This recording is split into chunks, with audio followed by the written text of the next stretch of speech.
Hello दोस्तों, मैं दीपक आप सभी को अपने चैनल में स्वागत करता हूं। हमारा आज का टॉपिक है पृथ्वी के चुंबकत्व का अवयव। अभी इसके पहले जो है एक वीडियो बनाया गया था जिसमें बताया गया है कि पृथ्वी का चुंबकत्व और उसका जो चुंबकीय गुण है वो क्या है, और उसी के आगे ये उसी का दूसरा टॉपिक है। ये जो टॉपिक नंबर 2 है उसी का पृथ्वी के चुंबकत्व का अवयव। मतलब पृथ्वी में जो चुंबकत्व है उसके कुछ कंपोनेंट होते हैं, components of earth magnetic field. इसके कुछ अवयव जिसमें से इसके 3 अवयव होते हैं। 3 कौन कौन है? एक को बोलता है दिक्पात का कोण, इसको एंगल ऑफ डेक्लिनेशन कहते हैं। दूसरा होता है नत या नमन कोण, जिसको एंगल ऑफ डिप बोलते हैं। तीसरा होता है पृथ्वी के चुंबकीय क्षेत्र का क्षैतिज घटक, जिसको बोलते हैं horizontal component of earth magnetic field. तो ये 3 कंपोनेंट है जो पृथ्वी के चुंबकत्व के हैं। पृथ्वी के चुंबकत्व के जो अवयव है, जिसमें पहला दिक्पात कोण, नत कोण, नमन कोण और पृथ्वी के चुंबकीय क्षेत्र का क्षैतिज घटक, ये 3 अवयव माने जाते हैं पृथ्वी के चुंबकत्व के। 3 कंपोनेंट माने जाते हैं। इसमें से हम एक एक करके डिस्कस करेंगे। सबसे पहले दिक्पात का कोण, इसको बोलते हैं एंगल ऑफ डेक्लिनेशन। ये होता क्या है? तो सबसे पहले हम जानते हैं कि पृथ्वी होती है, ये पृथ्वी का उत्तरी दक्षिणी ध्रुव है, इसको मिलाने वाली रेखा है। इसको हमने अभी बताया था कि भौगोलिक अक्ष होती है, जिसको हमने इस वाली रेखा में बनाया। अब इससे अगर कोई तल अभिलंबोत गुजर रहा है तो इसको एक नाम दिया गया, जिसको हम लोग क्या कहते हैं? भौगोलिक यामोत्तर। माने पृथ्वी के भौगोलिक अक्ष से जो अभिलंबोत तल गुजर रहा है, प्लेन गुजर रहा है, पृथ्वी के भौगोलिक अक्ष से जो अभिलंबोत प्लेन गुजर रहा है उसको क्या कहते हैं? भौगोलिक यामोत्तर। इसको बोलते हैं जियोग्राफिकल मेरिडियन। और दूसरा, ये जो चुंबक फिट था इसके इधर, इस चुंबक का ये चुंबकीय अक्ष है, तो इससे भी एक तल अभिलंबोत गुजर रहा है। इसको हम लोग चुंबकीय यामोत्तर के नाम से जानते हैं हिंदी में, और अंग्रेजी में कहते हैं मैग्नेटिक मेरिडियन। एक मतलब एक काल्पनिक फिगर है जिसको 3D टाइप का है, ये मतलब हम महसूस कर सकते हैं, बाकी ऐसा कुछ होता नहीं। तो पृथ्वी के भौगोलिक अक्ष से जो गुजरने वाला अभिलंबोत तल है, ये एक तल गुजर रहा है, इसको हम लोग क्या कहते हैं? भौगोलिक यामोत्तर। और पृथ्वी के चुंबकीय जो अक्ष है उससे गुजरने वाला एक तल है, इसको हम लोग क्या कहते हैं? चुंबकीय यामोत्तर। तो कोई पूछे भौगोलिक यामोत्तर क्या है? परिभाषा लिखवा दें। भौगोलिक यामोत्तर इसको बोलते हैं जियोग्राफिकल मेरिडियन। ये होता क्या है? तो भौगोलिक यामोत्तर क्या होता है कि पृथ्वी के भौगोलिक अक्ष। अब भौगोलिक अक्ष क्या होता है? पृथ्वी के उत्तर दक्षिण को मिलाने वाली रेखा से अभिलंबवत गुजरने वाले तल को क्या कहते हैं? भौगोलिक यामोत्तर कहते हैं। भौगोलिक यामोत्तर कहते हैं इसको। जियोग्राफिकल मेरिडियन इसको बोलते हैं, जियोग्राफिकल मेरिडियन।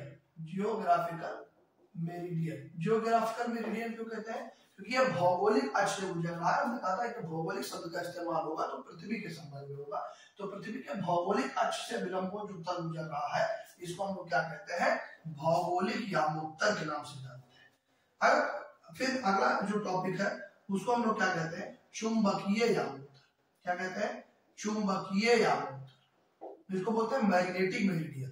मैग्नेटिक मेरिडियन क्या होता है कि पृथ्वी के जो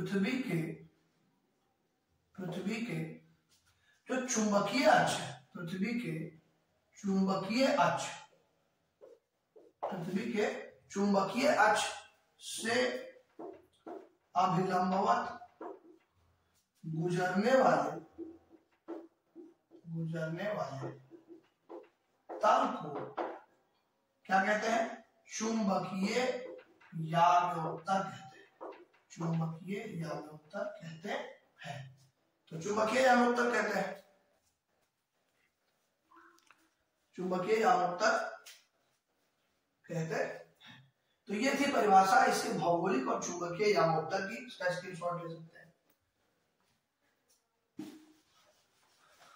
अब बात है कि दिक्पात का कोण क्या है? दिक्पात के कोण से आप क्या समझते हैं? तो अब चुंबकीय यामोत्तर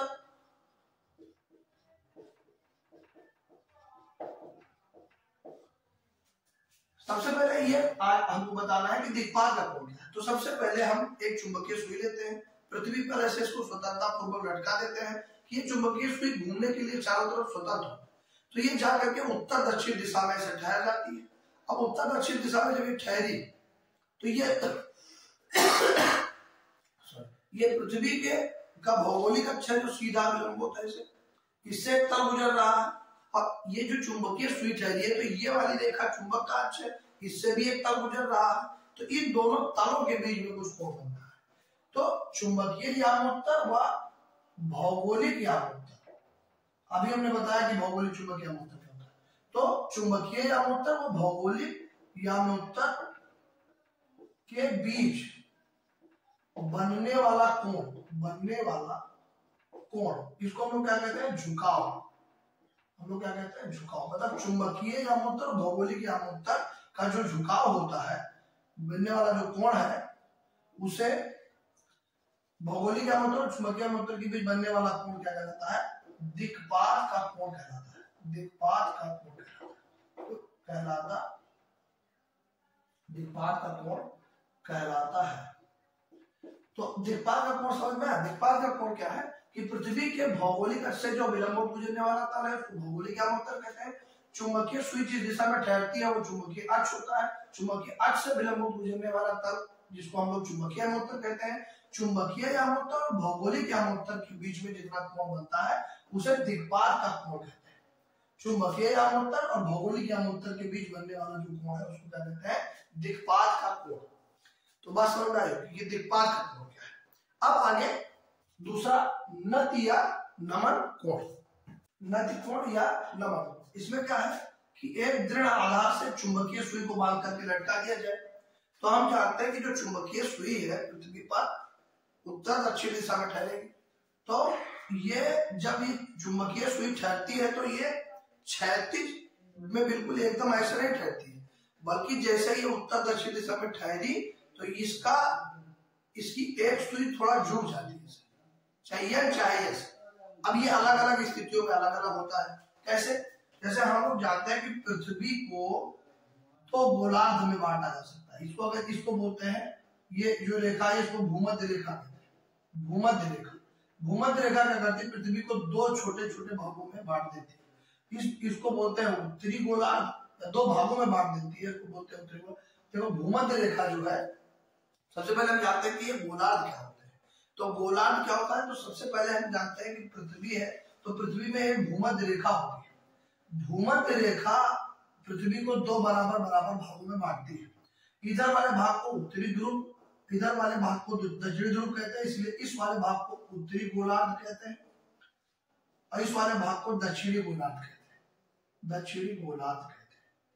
अब क्या होता है कि इस चुंबकीय सुई को अगर पृथ्वी पर हम दोनों गोलार्धों में अलग अलग टांगे तो इसको जैसे टांगा जाएगा उत्तरी गोलार्ध में, जब हम बात करेंगे उत्तरी गोलार्ध, जब इस चुंबकीय सुई को उत्तरी गोलार्ध में लटका जाएगा तो लटकने के बाद क्या होगा, इस चुंबकीय सुई का जो उत्तर वाला सिरा, ये मान लो ये नहीं, ये क्षैतिज अक्ष है, तो इस क्षैतिज अक्ष से यह वाला सिरा थोड़ा झुक जाएगा, मतलब वो यहाँ आ जाएगा, इसके बीच ये झुकाव हो जाएगा। और अगर इसको दक्षिणी गोलार्ध में टांगेंगे, दक्षिणी गोलार्ध में, तो चुंबकीय सुई का जो दक्षिण वाला सिरा है वो क्षैतिज अक्ष से कुछ झुक जाएगा, माने इसमें झुकाव हो जाएगा।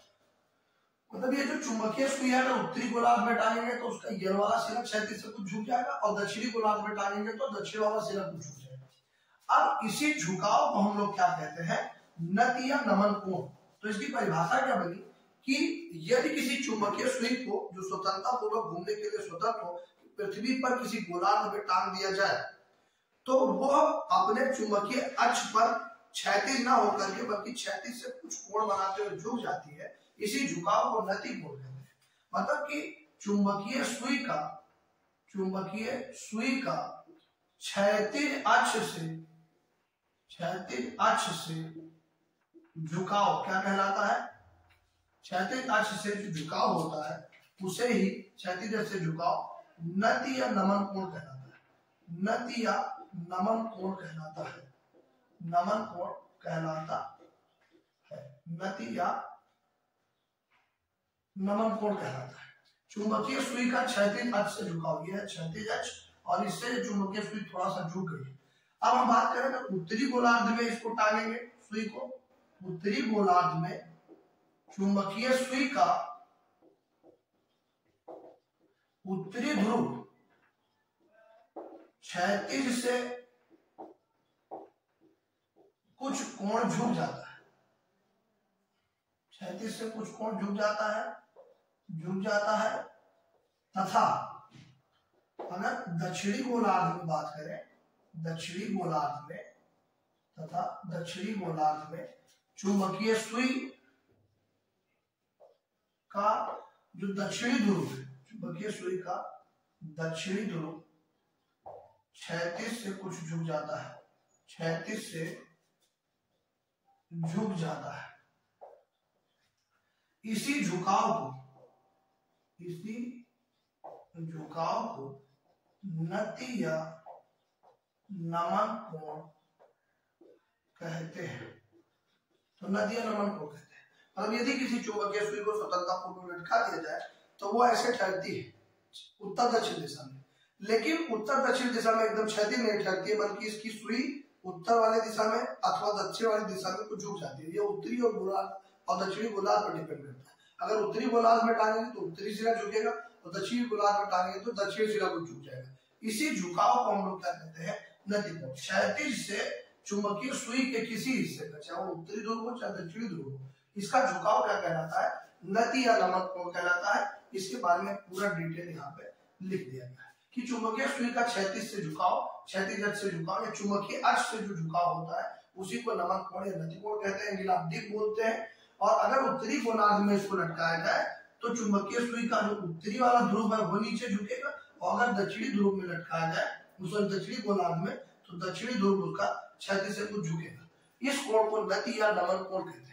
अगले वीडियो में हम डिस्कस करेंगे पृथ्वी का चुंबकीय क्षेत्र। Thank you so much. अगर आपको अच्छा लग रहा है तो लाइक कीजिए और इस चैनल को सब्सक्राइब कीजिए और आगे भी शेयर करते रहिए, जिससे कि हम आगे अच्छे वीडियो डालते रहे, हमको भी मोटिवेशन प्राप्त होता रहे। Thank you so much.